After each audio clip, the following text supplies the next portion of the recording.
Ош шаарынын тургуну Калмырзаев Нурбек Жолборсбекович 5 баланын атасы.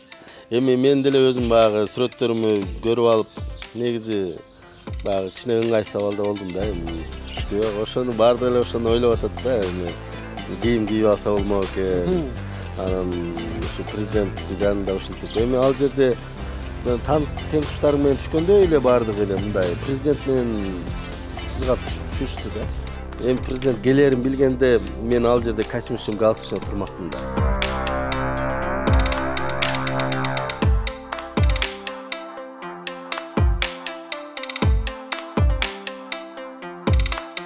Урматтуу көрүүчүлөр, соңку учурда соц тармактарда, тактап айтканда ушул Ысык көлдүн жээгинде президент менен түшкөн бир сүрөт таралап, ал укуктуудай көп элдин көңүлүн өзүнө буруп, чоң талкууга жем таштоодо. Мына ошол сүрөттөгү киши менен биз бүгүн жолуктук. Бул киши ушул Ош шаарынын тургуну Нурбек деген өзүбүздүн агабыз экен. Өзүңүздү тааныштырсаңыз Нурбек, башындачы сиз. Мен Ош шаарынын тургуну Калмырзаев Нурбек Жолборсбекович, 5 баланын атасы. Ошто ишкерлик менен алектирем, бизнес тармагындамын.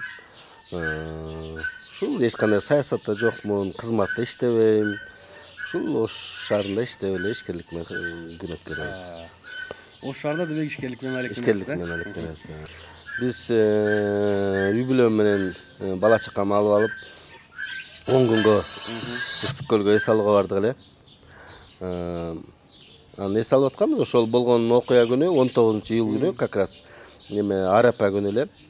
Арапа күнү ушул сууга түшүп алалы деп сууга түшүп атканбыз. Анан эле президент келип калды, ажообуз келип калды деп. Биз ишенбедик деле. Президенттер келгенде негизи даярданып, көп адамдар менен бир сопровождение менен келсе керек деп карасак эле Садыр Нуркожоевич бир 10-15 метр жерде элдерди аралап сүйлөшүп туруптур. Мындай басып калдык. Элдин баары эле таң алып, 1-2 баласын ээрчитип алыптыр. Ал жерде эс алып аткандар баардыгы эле баягы карапайым, жөнөкөй адамдар, мындай эчтекеге, саясатка деле кызыкпаган, өзү үчүн гана жашаган адамдар эс алып аткан да, көрүнүп турат баардыгында эле. Анан баардыгы менен сурашып, жөнөкөй тил менен сурашып, анан кандай эс алып атасыңар, эмне кылып атасыңар деп эс алып, анан сүрөткө түшөбүз деп калышты. Ар бири менен сүрөткө түшүп, ушундай болуп эле сүрөткө түшүп калдык да, баардыгы менен эле. Сүрөткө түшкөндө эми айтсаңыз, ошол жерде сизден башка деле адамдар сүрөткө түшүп аттыбы же сиз эле барып түштүңүз? Жок, ошону баардыгы эле ошону ойлоп атат да. Эми кийим кийип алса болмок экен. Анан ушу президенттин жанында ушинтип. Эми ал жерде президент келерин билгенде мен ал жерде костюмчум галстучна турмакмын да. Анан президент келген ошол жаныбыздагылар деле билбептир. Ошол жерде чекедеги эле пляждагыларды сурап кетти да.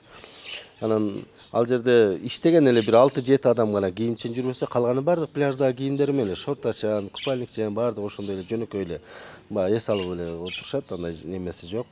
Садыр Нуркожоевич деле мындай жөнөкөй эле басып келип, баардыгы менен сүйлөшүп, анан менден башка деле бир көп эле адамдар сүрөткө түштү. Анан Садыр Нуркожоевич деле мисалы эч кимди тандап, мисалы сен кичинекей экенсиң, сен чоң экенсиң деп эч кандай бир бөлгөн жок да. Сен кийимчен, сен жылаңач экенсиң деп айтпады. Жок, сен кийимчен экенсиң, сен жылаңач экенсиң, түшкөнгө болбойт деп айткан жок. Жанына туруп алып баардыгы селфи кылып, түшүп.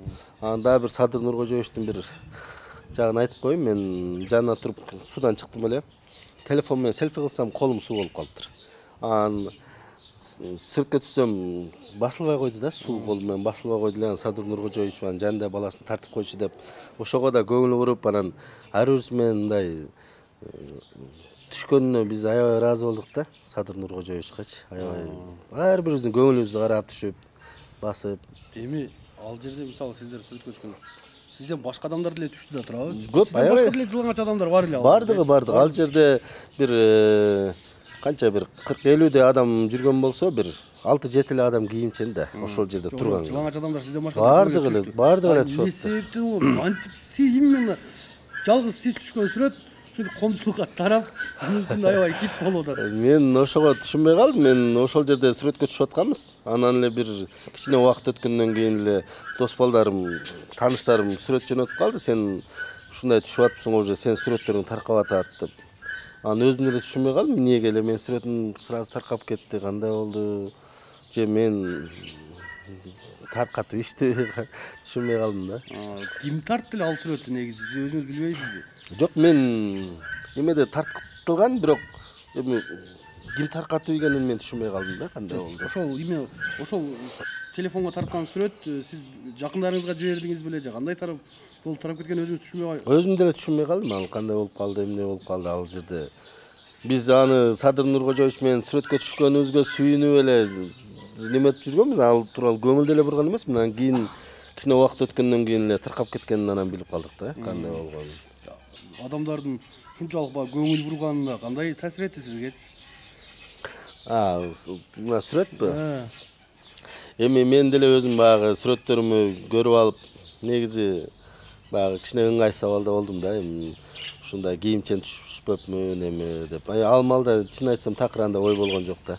Садыр Нуркожоевич өзү жөнөкөй болуп биз менен түшүп атса, анан биз деле баягы сүйүнүп түшүптүк да ал сүрөттөргө. Анан эми туура эле кабыл алыш керек деп ойлойм да, баардык эле. Суунун бою, пляж, эми ар кандай сөздөр да жазылып калып атат, негатив сөздөр жазылып атат. Ушундай болуп атат да. Тааныштар эмне деп атат, тааныштар? Тааныштар түшүнгөндөр туура эле деп айтат, эми туура эле сен деле билген жоксуң да деп атат. Эми кичине түшүнбөгөндөр айтып атат, эми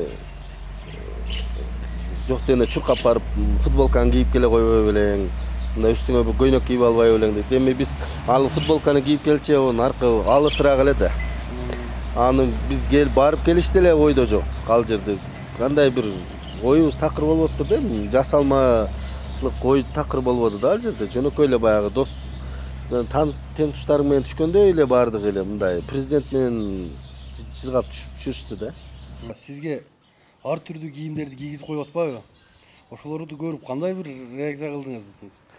Мен ону туура эле кабыл алдым. Эми ол мага баракчамда бар адамдар экен, мындай карап көрдүм, бирок мен эч кандай тааныбайт экенмин да. Эми алар деле мени билип билбей эле кылып атат го деп ойлоп эле туура эле кабыл алдым аны. Реакция кылбадым. Кийимдерди кийгизип атышат. Эми көп эле кийимдерди кийгизди. Эми ошону баягы ушундай туура эмес нерселерди кылбаса жакшы болмок да, негизи адамдар. Демек сиз ага мындай терс көз караш менен сизге жаккан жок. Мага жаккан жок, анысы жаккан жок. Аны эми алар деле мени билбей эле ушундай кылып атышат. Эми туура эмес кылып атышат. Анан көпчүлүк учурда ошо сиздин курсагыңызга да көп нерселер жазып атышат. Бул боюнча эмне мындай?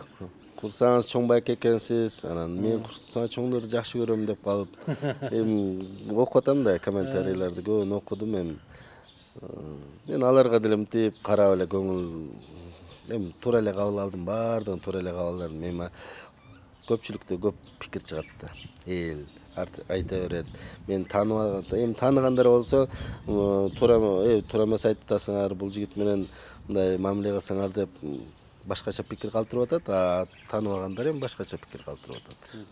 Акыркы сүрөт аркылуу сиз соц тармактарда аябай популярдуу болуп атасыз да азыркы учурдачы.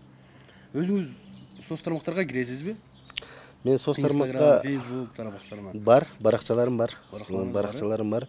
Бирок анча көп эмес, мындай кызыгам. Эми мындан ары ушул блогерлик тарабында өркүндөтүп бир соц тармакта активдүү болууга кандай бир эми пайда болбодубу мындай каалоо? Ону көп айтат, тааныштарым айтат, сиз мындай кылып уже баракчаларды ачып неметсеңиз болот дейт. Бирок мен ал тууралуу такыр ойлобопмун, мындай билбейм, мен көбүн көрөм да, көрсө ушинтип мындай кылышат экен да, анан ал жагын ойлободум аны. Андай блогерлик? Жок. Блогерлик менен мен андайды анча жакшы көрбөдүм, жакшы